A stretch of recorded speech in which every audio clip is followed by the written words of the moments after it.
नमस्कार विद्यार्थी मित्र मैत्रिणींनो. मराठी बाय मनीषा या आपल्या युट्यूब चॅनलमध्ये आपणा सर्वांचे स्वागत. मित्रांनो, आजच्या भागामध्ये आपण इयत्ता 6वी या वर्गातील मराठी विषयाचा पाठ क्रमांक 3 पाऊस आला पाऊस आला या कवितेचा स्वाध्याय म्हणजेच एक्सरसाइज पाहणार आहोत. मित्रांनो, याआधी आपण याच कवितेचा भावार्थ देखील मागील व्हिडिओमध्ये पाहिलेला आहे. त्याचबरोबर मराठी व्याकरणातील वचन हा घटक देखील अभ्यासलेला आहे. ज्यांनी ते मागील व्हिडिओ पाहिले नसेल त्यांनी ते व्हिडिओ आधी पाहायचे आहेत आणि व्हिडिओ आवडले तर व्हिडिओला लाईक, शेअर आणि सबस्क्राईब करायला विसरायचं नाहीये. आणि मित्रांनो, आजच्या भागामध्ये आपण पाऊस आला या कवितेतील एका वाक्यात प्रश्नांची उत्तरे, त्याचबरोबर या कवितेच्या शेवटी म्हणजेच कवितेमधील शेवटचे अक्षर समान असणारे शब्द शोधा आणि ते लिहा, हा देखील प्रश्न घेतलेला आहे. वचन बदला. त्याचबरोबर सुरुवातीला एक वाक्य दिलेलं असेल आणि ते वाक्य तुम्ही तुमच्या मनाप्रमाणे नवीन बनवायचे आहेत.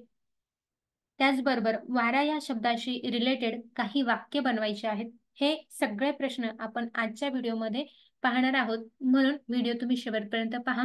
आणि व्हिडिओ आवडला तर व्हिडिओला लाईक, शेअर आणि सबस्क्राईब करायला विसरायचं नाही. तर चला मित्रांनो, पाहूया पाऊस आला ही कविता आणि त्याचा स्वाध्याय. त्यामध्ये पहिला प्रश्न आहे, 1-2 वाक्यात उत्तरे लिहा. त्यामध्ये पहिला प्रश्न आहे, विजा केव्हा चमकल्या? तर विजा ऐन दुपारी चमकल्या. बघा मित्रांनो, तुम्हाला मी मागील काही व्हिडिओमध्ये प्रश्नांचे उत्तर कसं लिहायचं हे देखील सांगितलेलं आहे.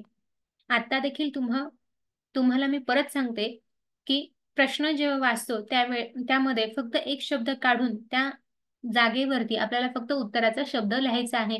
म्हणजे तुमचं पूर्ण वाक्यामध्ये उत्तर तयार होतं आणि तुम्हाला मार्क देखील पूर्ण मिळतात.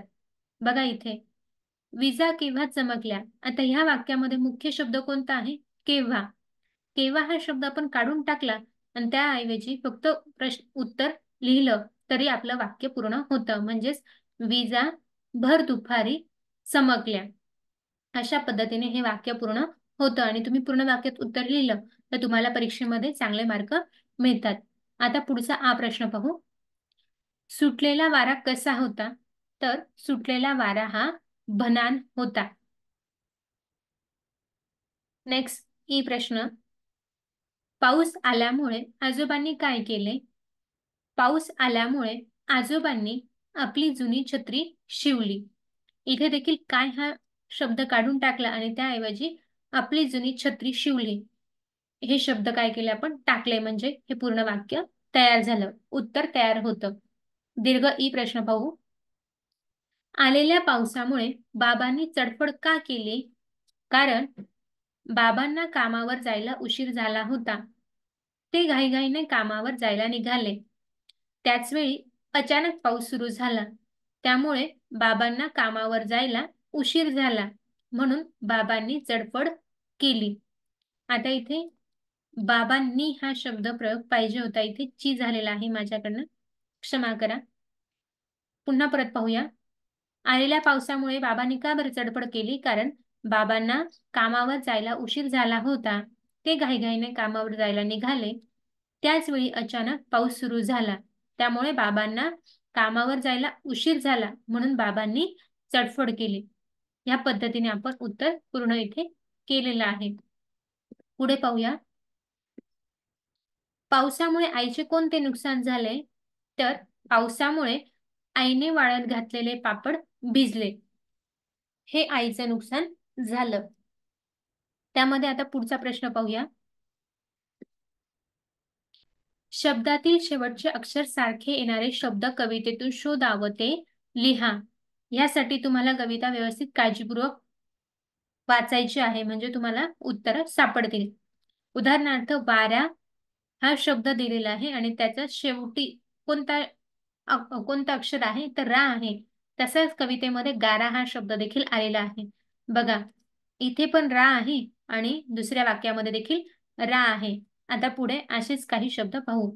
जसं की प्रश्न कुत्री, त्यामध्ये छत्री हा शब्द आलेला आहे कवितेत. प्रश्न गिल्ला, किल्ला. पापड, चडफड, कारण इथे ड आहे म्हणून आपण ड शेवटी घेतलेला आहे. त्यानंतर पळा, चला, पुढे कुट्टी आणि सुट्टी. आता इथे तुम्ही म्हणाल की पळाला इथे ळ आहे आणि इथे ल आहे, कारण कवितेमध्ये चला हा शब्द आलेला आहे, ळ शी रिलेटेड कोणताही शब्द नाही. ळ हा मराठीमध्ये वापरला जातो आणि हेच व्यंजन ळ हिंदीमध्ये नाहीये, म्हणून आपण हिंदीमध्ये ळचा ल असा उच्चार करतो, म्हणून इथे चला हा शब्द घेतलेला आहे. अशा पद्धतीने तुम्हाला शेवटी समान असणारे शब्द आपण शोधून लिहिलेले आहेत. आता पुढे पाहूया. कडकड, चडफड, तडफड यासारखे आणखी शब्द तयार करा. आता अजून जसं की धडधड, गडगड, धडपड असे शब्द आपण कवितेमधून शोधून लिहिलेले आहेत. अजून तुम्हाला येत असेल तर तुम्ही ते पुढे पुन्हा लिहू शकतात. आता मी इथे फक्त उदाहरणादाखल घेतलेले होते. आता पुढचा प्रश्न. खालील शब्दाचे वचन बदला. त्यामध्ये पहिला आहे माणूस. आता एक माणूस आणि अनेक असतील तर ते माणसे. पुढे पाहूया. गाय, गाई, दप्तर, दप्तरे, पाणी, पाणी, वह्या, वही, पत्र, पत्रे. आता ह्या प्रश्नांची उत्तर आपण लिहून घेऊ. जसं की माणूस, माणसे, कारण एक माणूस अनेक माणसे. गाई, तुम्ही गाई असा लिहू शकता किंवा असा देखील लिहू शकतात, गाई. पुढे एक दप्तर, अनेक दप्तरे.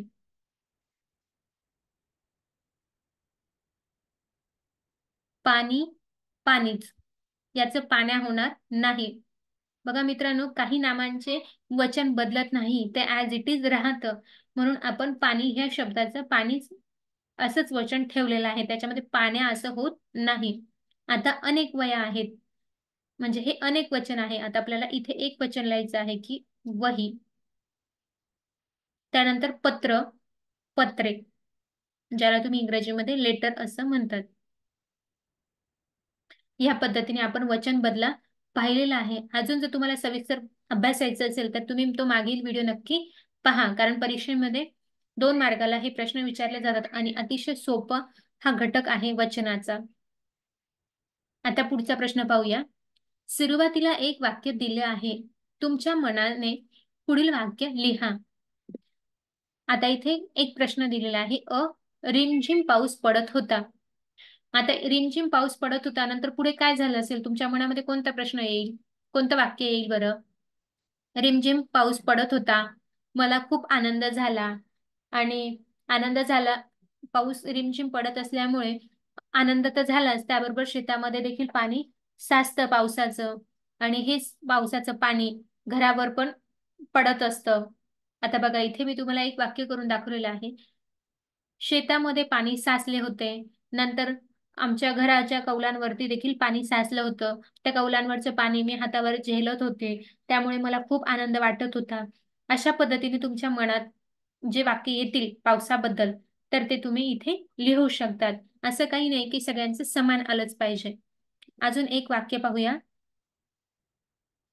रिक्षा खडखड करत थांबली. मग रिक्षा खडखड करत थांबल्यानंतर काय झालं असेल पुढे?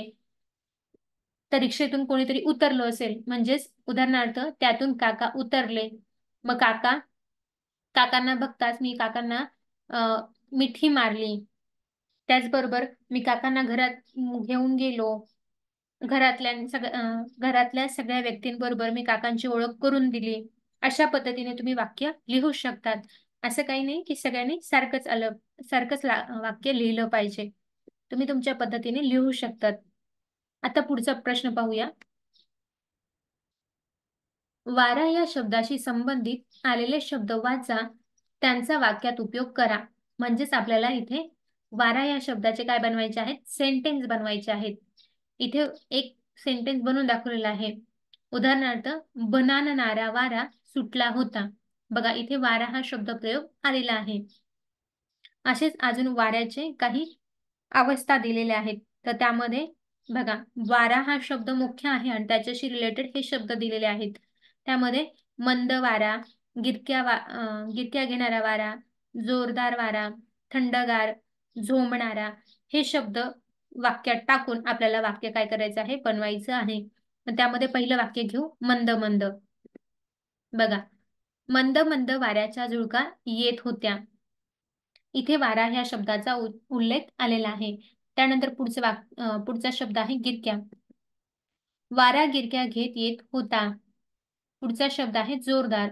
जोरदार वाऱ्यामुळे खूप झाडे रस्त्यावर उन्मळून पडली. पुढे आहे शब्द थंडगार. पाऊस पडून गेल्यानंतर थंडगार वारा सुटला होता. नेक्स्ट, झोंबणारा. थंडीच्या दिवसात अंगाला झोंबणारा वारा शरीर गोठवून टाकतो. तर ह्या पद्धतीने आपण वाक्य बनवलेले आहेत. इथे थंडीच्या अनुस्वार द्यायचा राहिला होता ह्या शब्दावर, थवर. थंडीच्या दिवसात अंगाला झोंबणारा वारा शरीर गोठून टाकतो. ह्या पद्धतीने आपण इथे वाक्य बनवलेले आहेत. आणि तुम्हाला ते लिहायचे असेल तर तुम्ही लिहू शकतात, अन्यथा स्क्रीनशॉट घेतला तरी चालेल. आता काही प्रश्न तुमच्यासाठी घेऊन आलेले आहे आणि ते प्रश्न तुम्ही काळजीपूर्वक वाचायचे, समजून घ्यायचे आणि त्याचं उत्तर मला कमेंट करून कळवायचं आहे. आधी तुमच्या वहीमध्ये लिहायचं आणि त्यानंतर मला कमेंट करायचं आहे. त्यामध्ये पहिला प्रश्न, उन्हाळ्यामध्ये वाळवून साठवण्याचे कोणकोणते पदार्थ आई करते ते लिहा. जसं की पापड. आई उन्हाळ्यामध्ये भरपूर सारे पदार्थ बनवते की नाही, की जे की वर्षभर टिकतील असे. तर त्या पदार्थांची नावं लिहायची आहे. त्यामध्ये पापड आहे, लोणचं आहे, शेवाळ्या आहेत, कुरडया आहेत. असे जे पदार्थ तुम्ही करतात तर ते पदार्थ मला कमेंट करून कळवायचं आहे. म्हणजे माझ्या लक्षात येईल की तुम्ही हा व्हिडिओ व्यवस्थित पूर्ण पाहिलेला आहे आणि तुम्ही देखील घरामध्ये कोणकोणते पदार्थ बनवले जातात हे देखील तुमच्या लक्षात येईल. त्याचबरोबर पुढचा प्रश्न, पावसाळा सुरू होताच तुम्ही पावसापासून बचाव करण्यासाठी कोणकोणती पूर्वतयारी करता त्याची माहिती म्हणजे ते तुम्ही मला कळवायचं आहे. जसं की आता पण पाऊस सुरू होईल असं आपल्या लक्षात येतं. म्हणजे जूनमध्ये जेव्हा शाळा उघडतात त्यावेळेस आपल्याला लक्षात येतं की आता पावसाळा सुरू झालेला आहे. म्हणून आपण काय करतो, आधी छत्री खरेदी करतो. कारण पावसामध्ये अचानक आलेल्या पावसामुळे आपण भिजू नये यासाठी आपण छत्री किंवा रेनकोट खरेदी करतो. तसंच तुम्ही अजून कोणकोणते उपाय करतात पावसापासून बचाव करण्यासाठी तर ते देखील मला कमेंट करून कळवायचं आहे.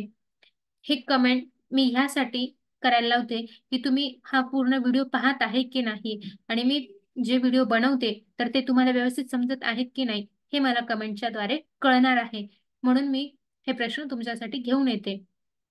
तर असेच काही नवनवीन प्रश्न पाहण्यासाठी, त्याचबरोबर इयत्ता 6वी या वर्गातील व्हिडिओ म्हणजेच पाठ अभ्यासासाठी तुम्ही आपल्या चॅनलला नक्की सबस्क्राईब करा. आणि आता पुढील व्हिडिओमध्ये आपण माहिती घेऊया हा पाठ बघणार आहोत. तर मित्रांनो, आजचा व्हिडिओ तुम्हाला कसा वाटला ते मला कमेंट करून कळवायचं आहे.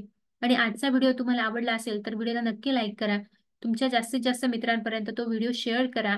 आणि आता मी तुम्हाला व्हिडिओमध्ये काही प्रश्न विचारलेले आहेत ते प्रश्नांची उत्तरं मला कमेंट करून कळवायचं आहे. आणि आपल्या चॅनलला अजूनपर्यंत सबस्क्राईब केलं नसेल तर चॅनल सबस्क्राईब करायचं आहे आणि हे घंटीचं आयकॉन देखील प्रेस करायचं आहे. आणि आजचा व्हिडिओ तुम्ही पूर्ण पाहिला त्याबद्दल तुमचे मनापासून धन्यवाद.